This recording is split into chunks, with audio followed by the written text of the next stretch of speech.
Hello, everyone, and welcome to another episode of Outside of the Box. And I am so excited this time talking to Matt and Sarah Spurk of Team Kraken.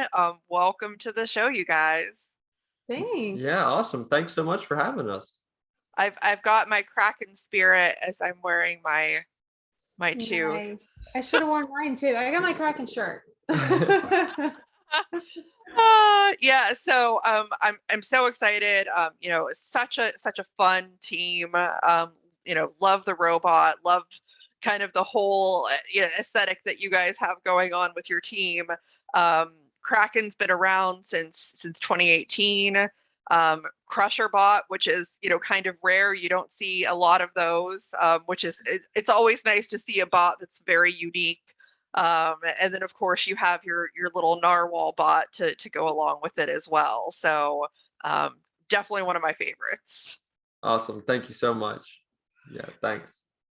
So what we're kind of going to talk about, mostly it's going to be a lot talking about, what happened last season.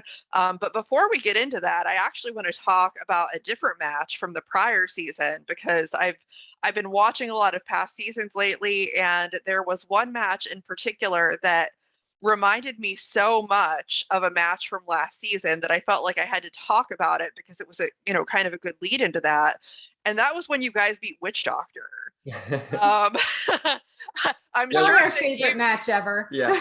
Right. We like talking about that one too. So there you go. We can do the whole interview on that. Let's just skip this past season. We'll just talk about the Witch Doctor match. Yeah, I mean, it was an amazing match. I thought it was so funny because towards the beginning of the match, I'm sure it was unintentional, but you kind of sacrificed Narwhal pretty early on. Just kind of got caught in between there. And the really amazing thing about that win for me is that Witch Doctor's weapon was working. Like it's not like you completely shut it down and they had no weapon. It was working and you won the match.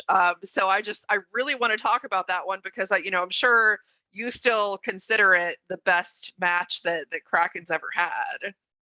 Yeah, it's absolutely it's certainly the best win, right? We've had a lot of great matches. We had a match back in 2019 with Blacksmith. That was a lot of fun. I really liked that one.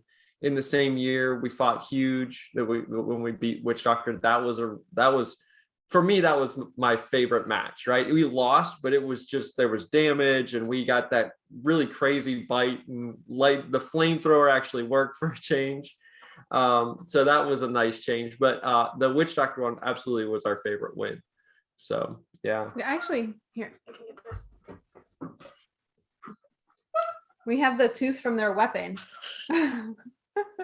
So yeah, they actually signed it and gave it to us. And this, like, to give you kind of an idea of this is just a very small piece of the tip of their weapon to give you kind of an idea of the size of it. And it weighs probably heavy 2 or 3 pounds. And it's just a little tiny sliver of the overall weapon, but it definitely, whenever that it broke, it gave us a big advantage in the match because they couldn't spin up the full speed like they wanted to, and they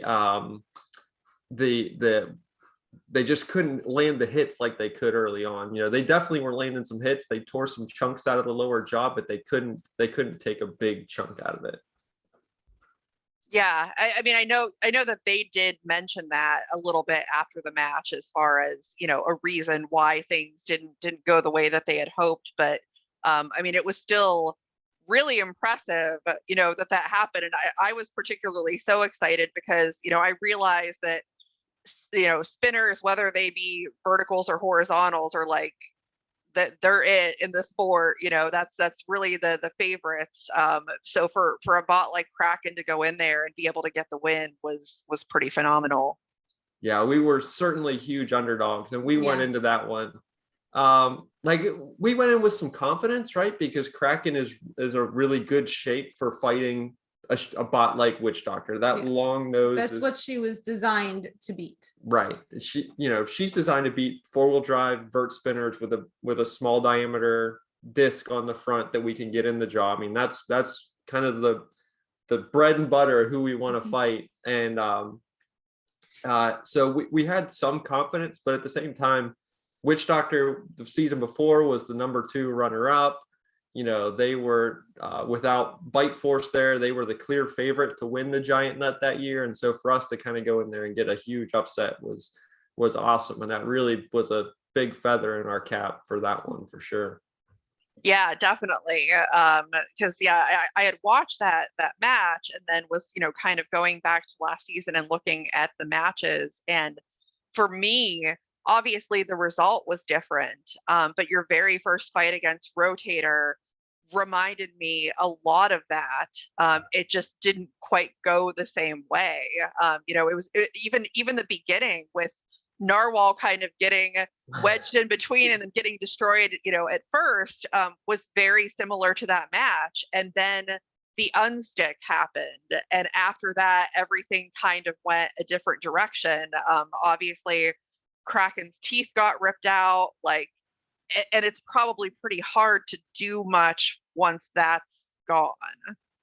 Yeah, the teeth certainly being ripped out was a huge part of that one. It looked really bad that the teeth came out, but the jaw, the crusher wasn't working at that point anyway. After the unstick, we weren't able to crush even if she had her teeth, so that was a big thing. Yeah, I think there was one of the impacts, I think, caught the frame and just pulled a little chunk out of the frame and was actually preventing the jaw from biting down and closing. So our own frame was kind of in the way of the jaw going any further down.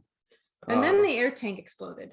Yeah, the air tank exploded. Which was pretty exciting. It was dramatic anyway. A lot of things happened in that fight that have never happened before.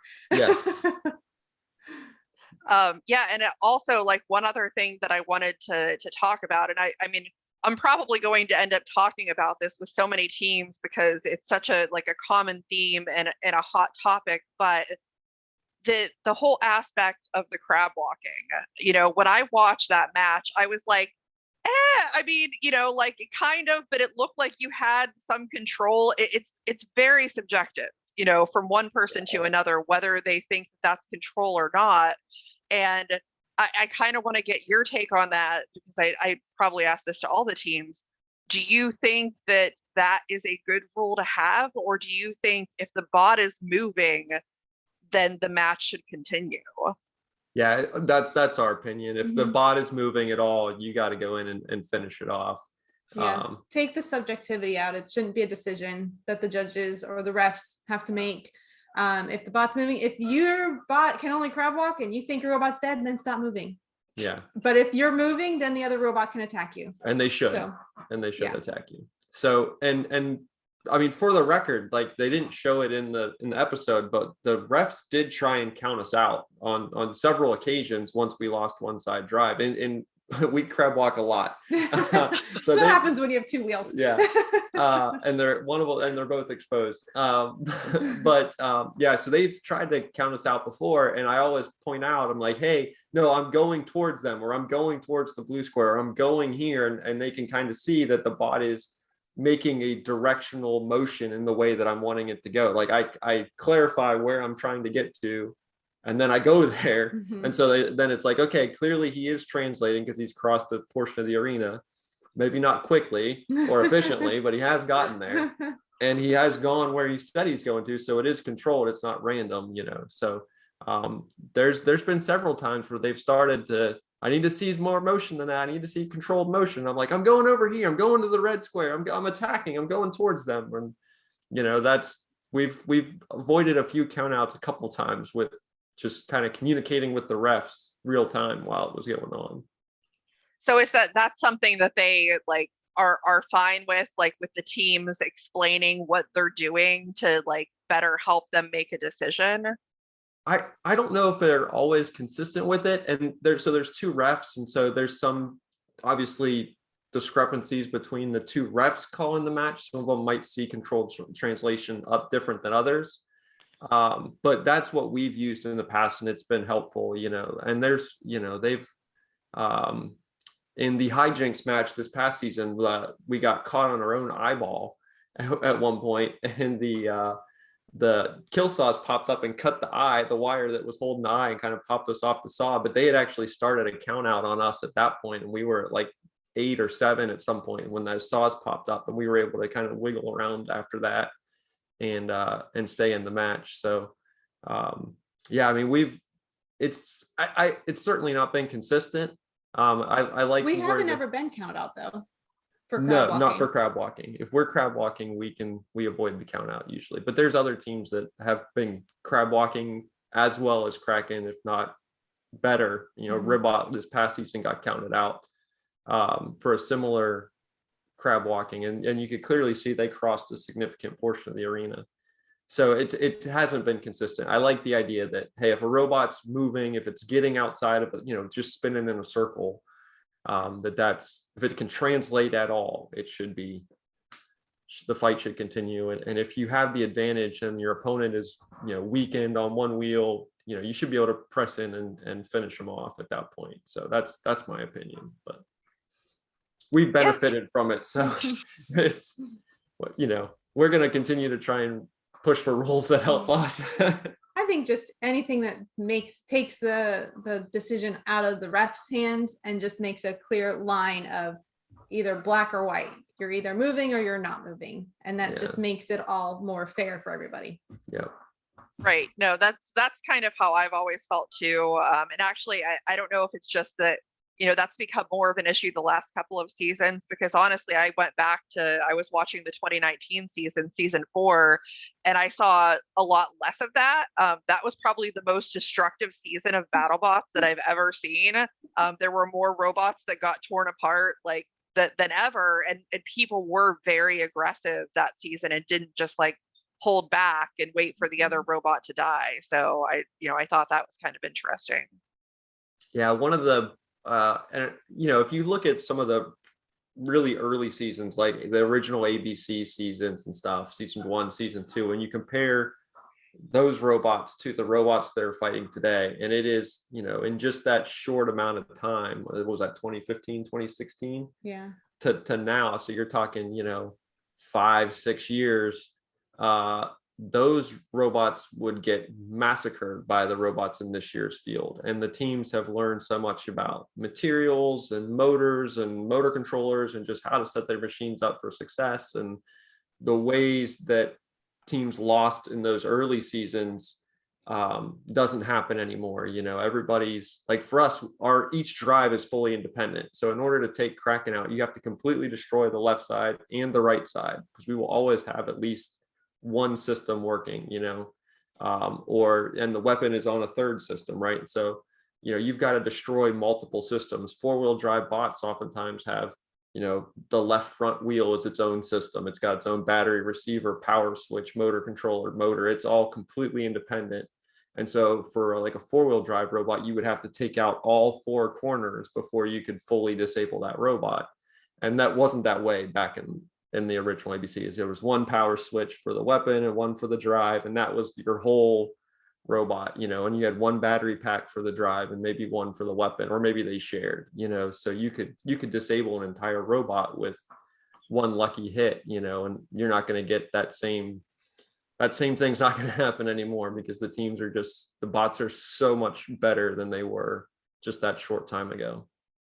Well, yeah, I mean, like, not only that, but from what I've heard, it's not like it used to be, you had one robot, like maybe 2 robots, and like that's what you had. And now teams have multiple robots or multiple frames, to make sure that you have enough to get through the whole season and tournament.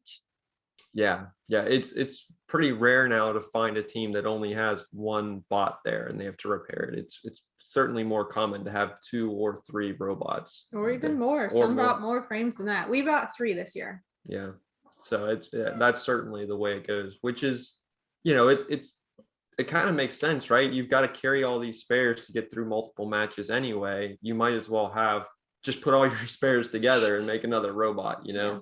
And then if you've got a problem, you just swap stuff around. You put that one off to the shelf and off to the side. It gives you time to work on it, and then you get this one out and get ready to go for your next match. So yeah, it gives you the turnaround speed that you need too, because as you get further in the tournament, you might be fighting multiple times in a day, so if you have a whole another robot or 2 spare robots, then you can do that much more easily. Yep. Cool. So yeah, let's actually talk about the hijinks match. That was the second one of last season. Um, I really thought that Kraken looked strong out of the gate. But I think one of the problems with hijinks is that there's not a lot of surface area to get that bite down like there might be on some other robots. You guys got hijinks onto the upper deck, but then they were able to, it looked like, kind of use the momentum from their spinner to get off of it. Do you wish that you hadn't engaged them as much at that point and possibly waited for some kind of count out, or, what did, in hindsight, what did you think about that match? So at the time, I think we both felt that we'd lost, right? I remember thinking that they should have been counted out, though. Like after the match, Yeah. like you do the match and you're like, what just happened? I don't remember anything, but I remember at some point thinking maybe they should have been counted out. And but then going back and watching the fight, it was definitely, I think that the judges got the result correct. I certainly learned from that one, right? Hijinks takes a few seconds to get that massive bar spun up to speed. And when their bar was spinning, when they were trying to get that bar spun up early on in the match, instead of backing off and trying to get the count out, I should have blitzed them again and kept that blade, from getting up to speed, and we would have been in a lot better shape. And then also when we pushed them into the screws early on and got them flipped upside down, that was kind of like a worst case scenario. Yeah, for that us. was worse. Yeah, it was like that's bad. We need to undo that. Just take that back, grab them again, and push them back into those screws. But I think the hijinks won fair, fair and square. They won that match. They certainly did more damage. They were so small. It was like I would try to be biting on, and they would just like slip out. Because they were their profile is so small that it just kept like sliding right out of her teeth. And the shape was weird too. Yeah. Normally you're fighting more squarish robots, but they're kind of like this pentagon home plate type shape. There's a triangle piece to it, and when we would bite, it would kind of like push down in certain areas and would kind of just squirt them out of the mouth. So they were an odd shape to fight. And I think that you kind of had a theme going this season where early on in the fight, we were doing well and winning, right? We were beating Rotator in the first half of the fight, right? And then everything fell apart and they beat us at the end. And then the hijinks fight was the exact same thing. We were beating them early on in the fight, and then the second half happened and the teeth got knocked out, and it just went downhill from there. But in all of those matches, we were kind of, in both of those matches, we were winning the first half and just didn't have the robustness to finish it. Just didn't have the weapon efficiency, or maybe not efficiency is the right word, but the destruction to finish the fight. When we had them in the mouth, we didn't have the weapon power to really take them out and finish them off. She has 100,000 pounds of crushing force, and we can go through 1/4-inch steel. However, what did Rotator put? 1/2-inch steel? Rotator had 1/2-inch steel. That's like, we just can't get through that. Yeah. We can keep adding more pressure, and it's just not gonna get through that. And hijinks similarly was 1/4-inch AR steel. Rotator was 1/2-inch AR. So those two bots, in the old days when we first made Kraken as a crusher, teams would bring like 1/8-inch pieces of titanium, right? Which is just butter. We'll go right through 8. No problem. But now 1/4, 1/2-inch, 3/8, 1.5 inch, whatever they put up there. They keep piling more and more armor on top and making it harder for us to get through. So we'll get through. You just gotta figure that out. So then the third match, obviously I would say was very different. You guys were fighting Glitch. Yes. And it didn't last very long. You ended up on the upper deck, and then eventually ended up in the screws. They're obviously a rookie bot, had probably what was a very tough season for them. doing so well, getting into the tournament, and then not being able to see that through. How was that match and like, going against them? That we'll probably talk about it longer than this interview. Or this during this interview than the match actually lasted, but yeah. When we found out about that match, they had only fought Ghost Raptor, right? Yep. Ghost Raptor. Ghost Raptor. So their second fight was what? Hydra? Hydra. That was the same day as our fight. Oh. And it was actually, our fights were supposed to be in the same session. We were supposed to fight Glitch in the morning session. We were supposed to be like the last fight, and their Hydra fight was supposed to be the first fight of the day. So we went in like to the day like, oh, they just fought Ghost Raptor. They did not do very good. This isn't going to be a very difficult matchup. And then we saw what happened to Hydra, and we were like, oh, this might be a more difficult matchup. But then they had a lot of difficulties getting ready for our match too, like they did to get into the finals. They ran out of time on that day, but they had done it on the day of our match, and we ended up being the very last match of the day. It was like 10:30 at night. Yeah. So it was an incredibly long day because we got in early expecting to be in the morning session. Thinking, oh, this is gonna be an easy match because they barely beat Ghost Raptor, and then we're like, oh no, it turned into a long day. So before we even started the match, we had no idea what to expect at that point. Yeah. And really the Hydra one, I didn't even get to see much of it. We may not have watched it because we were getting Kraken ready for that fight that was supposed to be so the way the filming kind of occurs is there's a morning session, afternoon session. So all the morning session bots are getting ready at the same time. So whether you're the first fight of the first session or the last fight of the first session, you get ready, because if any bot has problems in the test box or going in the arena, and sometimes they don't turn on right away or something like that, they will shuffle that bot out and bring the next one in. And it's kind of like the next two robots that are ready go.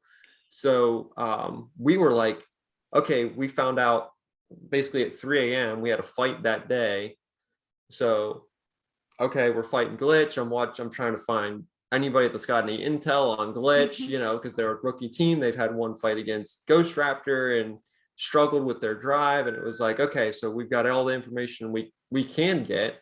And now we're trying to get Kraken ready. So we're getting air tanks filled. We're getting batteries plugged in. We're making sure everything's charged, taping up all of our wires, making sure there's no weird stuff in the robot, any debris or anything like that. So we're getting Kraken, 100% ready to go, all buttoned up. And then, we kind of put her off to the side while Glitch made some repairs after their Hydra match. And then we get in there, and they were a glitch to the system because they did. Where did this come from? Yeah, they did remarkably well. And we did not expect it, for sure. Did not. It's the first time she's been knocked out since our first season. So we had Son of Waiachi. Wasn't that our first season? No, that was second season. Okay. Yeah, Son of Waiachi. Okay. This version where she can actually self-write, because that was how we got knocked out the first seasons, was we got knocked on our head. Yeah. But since we've been able to self-write, we only been knocked out one time by Son of Waiachi. So, I mean, to give you kind of an idea, like Kraken just doesn't get killed. Yeah. And Glitch just knocked us out.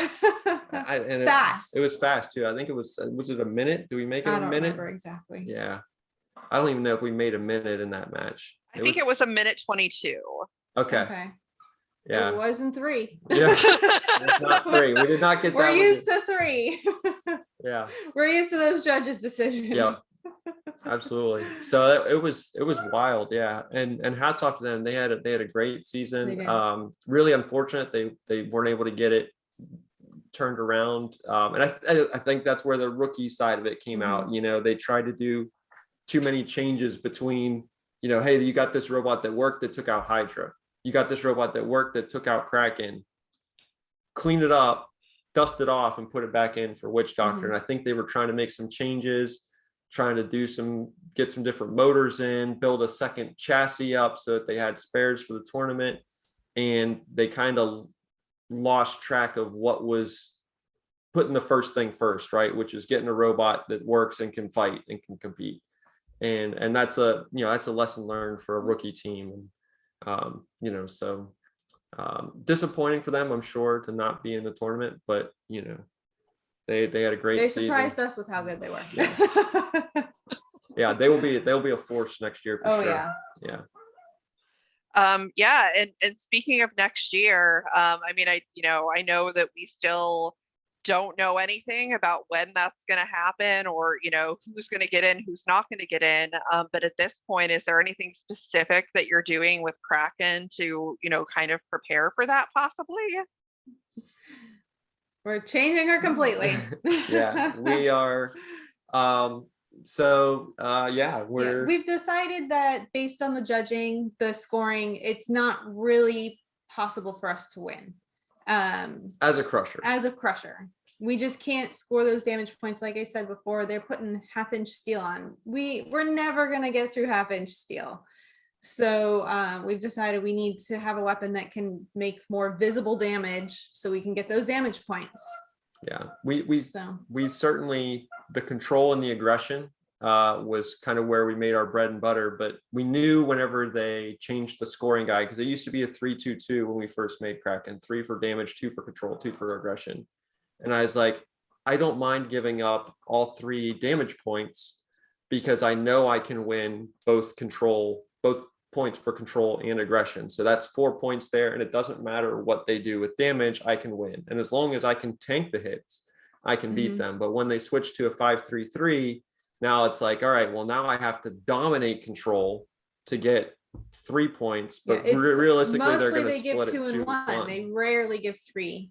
Yeah, you have to really, like, I think in beta they gave them 3 points for control in that one. When beta fought Rotator, I'm sorry, I had it in my head which fight it was, but beta versus Rotator, they gave him like 3 points for control in that one. And it's like, you have to be basically on your opponent the whole time to score 3 points. And that's so hard to have a robot that does that. So it just, like the Crusher, like we're trying to do things to maintain the look of Kraken, the feel of Kraken. So it's still very identifiable as Kraken, but also trying to do stuff that is more visually interesting, right? The grabbing and holding, it's not, as Kenny Florian said, it's not flashy, and it's not, right? It's not. And the show, it's a television show, right? And the audience, the casual viewer, wants a robot that is flashy, right? That makes sparks, that throws the other one, that there's big kinetic impacts, robots flying through the air like Blip or Hydra, that's interesting, right? And a robot that grabs a hold of the other one and doesn't let it go is not as interesting, even though she looks really interesting and we love her. And we're gonna keep a version of Kraken, right? We got one put back together after our last matches out there, so we still have one that we'll drive around and we take to schools and show kids stuff, and take to Maker Faire. We take it to Robot Ruckus, I guess. Robot Ruckus, yeah. And just a crusher that's cool and crushes things. I drink a lot of soda, so we can crush some of them in cans and stuff. But yeah, we're gonna change her up completely. It's basically, I think we might reuse our on-off switches, and that's about it. Everything else will be brand new for next season. And she'll have scales. And she'll have scales. Yes, she will have scales. And eyes. We're gonna keep eyes on her. Yeah. We gotta keep her looking like Kraken, but she's gonna be a whole new Kraken. Yes.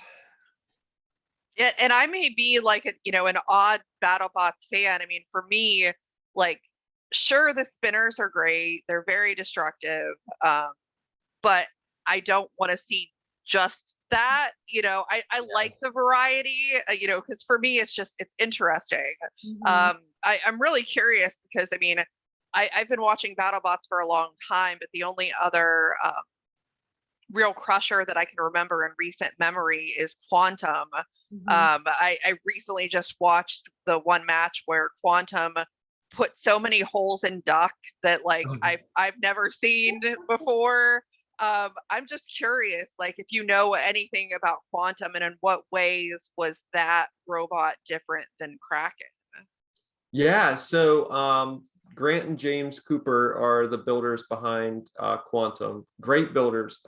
They are experienced Robot Wars teams.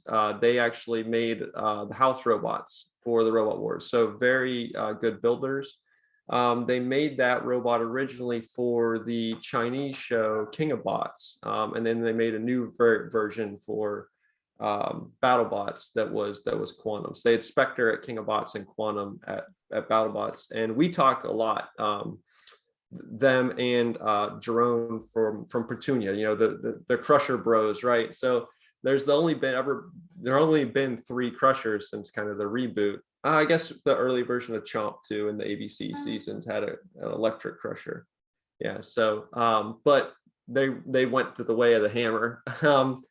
But with the Crushers, we talk a lot. So Quantum is a hydraulic Crusher. Petunia is also a hydraulic Crusher. And Kraken is the only pneumatic Crusher. We talk a lot about what makes our robots work, like compare notes. And we took the tooth geometry that Quantum used, and we used that in this new season, the broader, flatter teeth.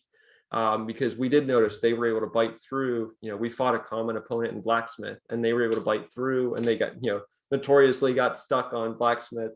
And we fought Blacksmith like 2 fights later or something like that, or the next fight, Blacksmith had to fight another Crusher, and we weren't able to bite through. So then it was kind of like, well, what are they doing differently, and why are they successful and we're not successful? And originally we wanted to build the pneumatic Crusher because it was a fast Crusher, right? We wanted to be a fast Crusher, and hydraulic Crushers were historically slow. But then Quantum came around and they kind of revolutionized the Crusher, hydraulic Crusher, and made it fast. And then it kind of took away our Crusher advantage. So the hydraulics are, you have the full power through the whole closure, whereas the pneumatic Crusher loses force the further the jaw has to open. So for us, a bigger opponent that goes into the jaw and kind of wedges in there, and then we can start to bite, is going to maximize how much force we can put into them. But the hydraulic Crusher, it doesn't care. It'll all the way down to the teeth touching the frame. It'll have the same amount of force. So that's kind of their advantage. And then having 4-wheel drive and not having their wheels sticking out on the side is probably also an advantage as well. They also fought 2 seasons ago, and I feel like the bots have improved in those 2 seasons. Oh, absolutely. As we have been improving and increasing our power, the bots have been improving the other bots, and so it's just making it more difficult for us to keep up. Yeah, that's true. It's definitely an arms race. Yeah. It's an arms race that we're kind of behind the curve right now in the arms race. So yeah, we're at the limit. I mean, we're producing 100,000 pounds of force in the Crusher, which to give you an idea is as much as a whale weighs, right? A large whale weighs 100,000 pounds, and that's how much is on the jaw of Kraken. And it's not enough to get through the armor of our opponents. But it is so much that the actual frame, our own frame, by the end of the season is starting to crack. Yeah, we're tearing ourselves apart. So the forces are it's literally ripping itself apart trying to bite through our opponents. So and we've had to optimize the shape and everything for weight reasons. So that we can't squeeze much more out of the Crusher without ripping our own head off. So maybe that's the next step, is just rip our own head off. Not sure that would be good, but I mean, yeah, it's good to hear. Like, it's such an ever evolving sport, and that's the thing, is like, it's great, but at the same time, every team has to continuously kind of change what they're doing to keep up with what everyone else is doing. So it's hard. Yes. Yeah, absolutely. Another thing that I wanted to ask about, just because, again, another hot topic, since it's something that was just instituted last season, is the upper deck. I've heard, various things about how teams feel about the upper deck. What do you think? Like, do you like it at all? Do you think that it could be good, but if it was done differently? So, as a control bot, I liked that there was a target to put someone, right? That this was a thing that should have given us an advantage. But I could also understand there were a lot of builders that really negatively affected them. Horizontal spinners being the primary one, full body spinners being, the most affected by having that additional kind of storage, or that shelf area that kind of boxed the arena and took a big chunk of the arena out. So I could understand why they would not want it. But the originally it was supposed to have walls on the sides, and so if you got knocked up there, you would have to come back off over the screws out into the main part of the arena. And they decided to take those walls off based on feedback from the builders. I think it would have been better to leave the walls in place. For us, it would have worked out better, right? Hijinks doesn't get out in that match, and they would have been counted out if the walls are on the side. Similarly though, we would have gotten counted out against Glitch being stuck on the shelf, but I don't think that would have changed the result of the match. It was gonna end the way it was gonna end anyway. Yeah, I think the shelf, I think it needs to be smaller. I'm not super passionate one way or the other. Yeah, we could go either way. Leave the shelf, take it out, maybe make it smaller so it's not taking up so much arena space. But we're not too opinionated on it. Yeah, I think the biggest part of it was that they told us so late that it was happening. It was only a couple weeks before filming, and like everyone was almost done building already, so you can't really make any changes to your robot based on this new information. Right. So that was the biggest issue the builders had with it, was just that it was sprung on us so late. And then it obviously had its own issues once we were there filming, but for us it can go either way. Yeah, for sure.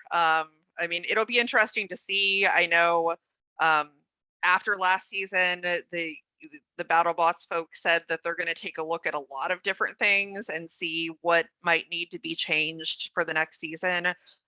Is there anything, besides that, or like any of the rules or anything like that you think would be a welcome change that would make the matches either, better for the builders or better for the fans? So if you've done your sleuthing, you will know who we fight in the bounty hunters in our first bounty hunter match. I won't share it, so if you haven't done your sleuthing yet, you've got to go sleuthing. But one of the big complaints that we had that really affected us was that we ended up fighting 3 horizontal spinners this year. In 4 matches, we fought 3 horizontal spinners. There's not that many horizontal spinners. Yeah, I think there's only 9 total, and so we had fought 3 of them, and if we, based on the results of our bounty hunters matches, we may or may not have had to fight in another horizontal spinner. So for us, kind of how the matches were selected was not done well. Other teams had, if you look at their matchups, you can see patterns as well where they didn't get the best matchups. Like, we don't usually complain, we'll fight anybody, but horizontals are our weakness. We're built for fighting vertical spinners, and that's like 75% of the field or something crazy. And we got one, which was fine. We were not unhappy to get Glitch. It turned into it was Glitch, but we expect more horizontals than that, and not all or more verticals than that, and not all horizontals. And that was our weakness. And our horizontal frame was destroyed by Rotator and was not fixed until, like, I don't know, 2 days before we left filming. It took a lot of repairs to get it back in shape. So we had to use our vertical frames, which are definitely not ideal for fighting horizontal spinners. They got a nice flat surface on the side of her tongue, and it's just not great. Not ideal. Yeah. So that is something that the show has talked about correcting, and trying to be more consistent, and and I brought up not just this season but in previous seasons, we've not fought a non-spinner in 2 seasons, right? We fought all spinners this year. We fought all spinners the year before. And, about a third of the field is non-spinners, 2/3 is some type of spinner, vertical, horizontal, hammer saw, something like that, right? And the other third is non-spinners. And so we hadn't fought one in any of our qualifying or matches prior, in the past 2 seasons. So I was like, clearly, I get that you're trying to make interesting matchups. I understand, right? But at the same time, if I'm constantly getting beat up, I'm a punching bag. That's not really cool for me. And so they recognize that's not necessarily done real well, and they needed to do better there. So they're going to work on that this next season. And there were matchups I feel like got a lot of conversation on social media where people thought certain robots got easy matches or whatever, so that they would get a win. So we feel like that's something that needs to change, so it doesn't look like it's the fights are set up or whatever perception there may be, to make it more fair that everybody's getting the same types of fights or whatever, Yeah, I mean, and really the way it honestly, the Matt Spurk opinion, right, is like a World Cup style where if you have 3 robots that you're gonna 3 matches, right, you have a group A, group B, group C, and group D, and you kind of fight round robin in one bot from each of those groups, right? Your top tier, your second tier, your third tier, and your bottom tier, right? So you're gonna fight bots in all of these different tiers. The battle bots, when they put the show together, to their defense, they're putting the fights together based on the results of the fights the day before, right? So they're looking at the day's matches and they're saying, okay, if you're in group A, B, or C, or 3 tiers, if you win, you go up a tier. If you lose, you go down a tier, right? And so group B, which is where Kraken resides, can fight either group B robots or group C robots or group A robots, and that's how they kind of pick their matches, right? So group A robots would fight group A or group B, and you don't have a lot of group A fighting group C.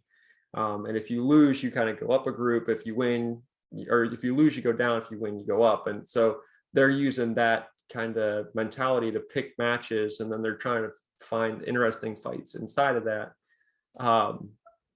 So I don't disagree with that mentality. It's just, when you're doing everything at midnight at 1 a.m., you don't always think of all the things that may affect things down the road. You may not remember that Kraken's already fought 2 horizontals. Yeah.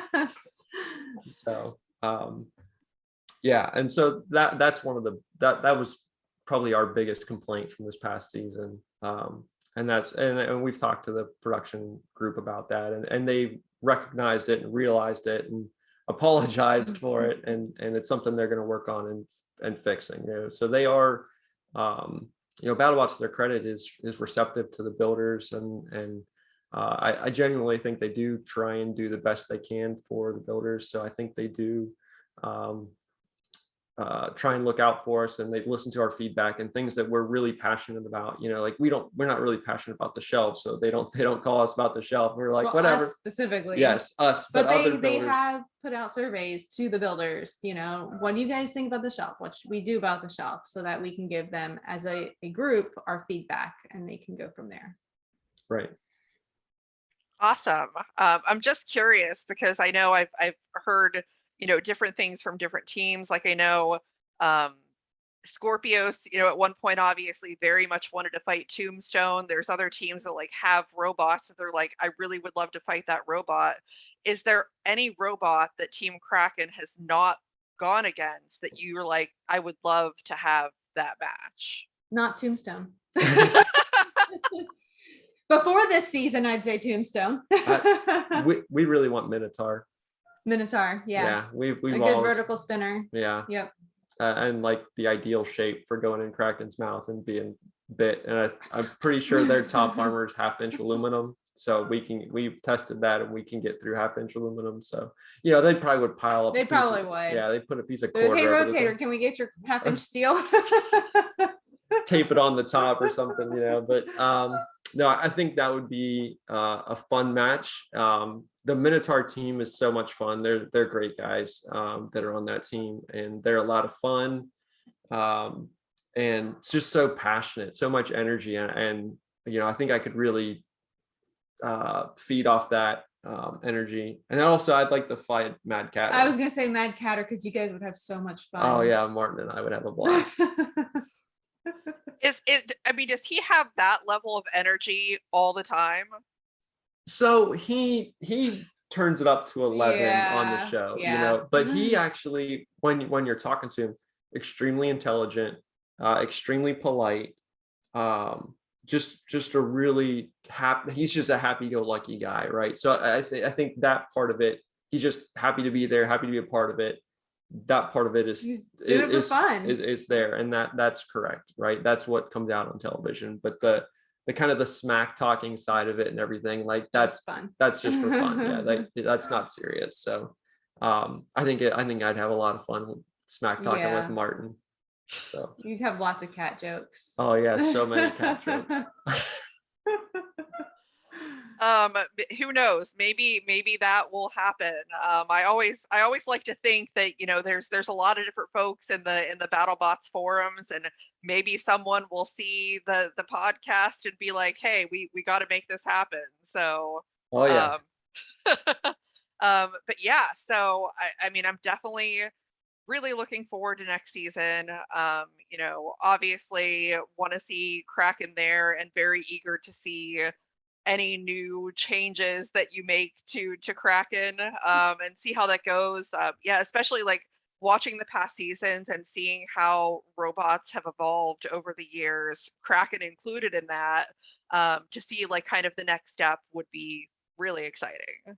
Yeah, I always compare Kraken to a Pokemon in her evolution, especially the first season to the second season. She was like a total Pokemon evolution. This is gonna be our next evolution. Yeah, she went from like the cute Pokemon to kind of like goofy with her teeth, and then she became mean looking. Yeah, kind of mean looking, kind of. I always think it's like a Charmander in the first season, you know, kind of cute and cuddly, and then it turns into Charizard where it's kind of like weird and gangly, and you know, it's like the gangly teenager phase, and now we're transitioning into that you know, that third phase where it's very potent Pokemon, much stronger. Yeah.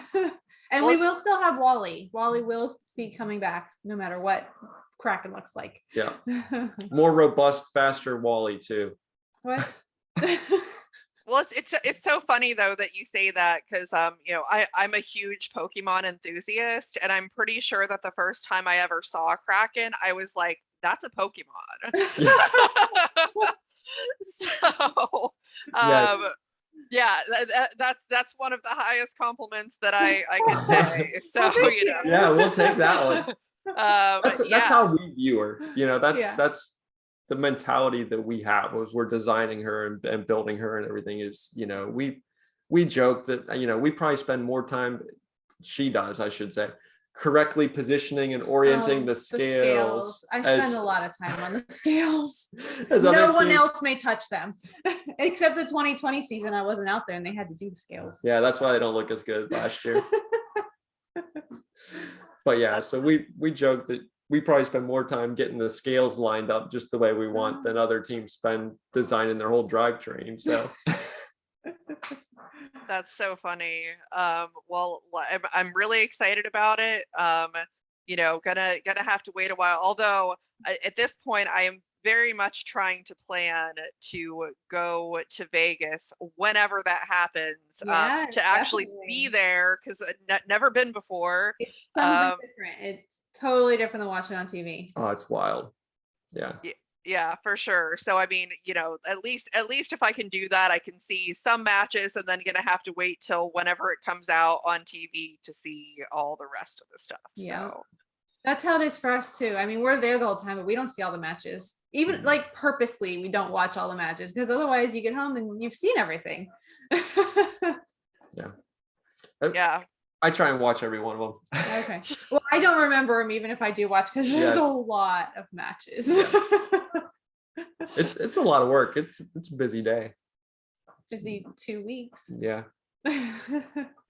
Yeah, for sure. And that's the thing is, I mean, like, you know, from all the teams that I've talked to, that's your vacation time. Like, that's, you know, you have to enjoy it, because you don't want to spend those 2 to 3 weeks and be having a bad time. You want to have as much fun as you can while still like getting a robot out there, being competitive, and all of that. Yeah, that was part of the hard thing for this season. When we were filming, it was during the Delta wave. And so like we were afraid to go anywhere indoors and catch COVID, and then we were out. So it was like none of us could go anywhere where we could catch anything. And it was August. So like to do anything outdoors, like you could drive around places and maybe be outside for 5 minutes. Otherwise you're going to melt. So like, as far as the vacation part went, we usually try to go out and do things wherever we are. But this year was more difficult just because we couldn't do anything inside. We couldn't do anything outside. So hopefully this next season, we'll be able to have a little more vacation part added to our trip. Here's hoping. Well, I definitely thank both of you for being on the show. Such a great time talking to you. Love Kraken, and can't wait to see what this next year holds. Awesome. Thank you. Thanks for having us. Yeah, this is great. Thank you. Yeah, no worries. Hopefully everybody will see us on the next episode, and thank you very much. Thank you.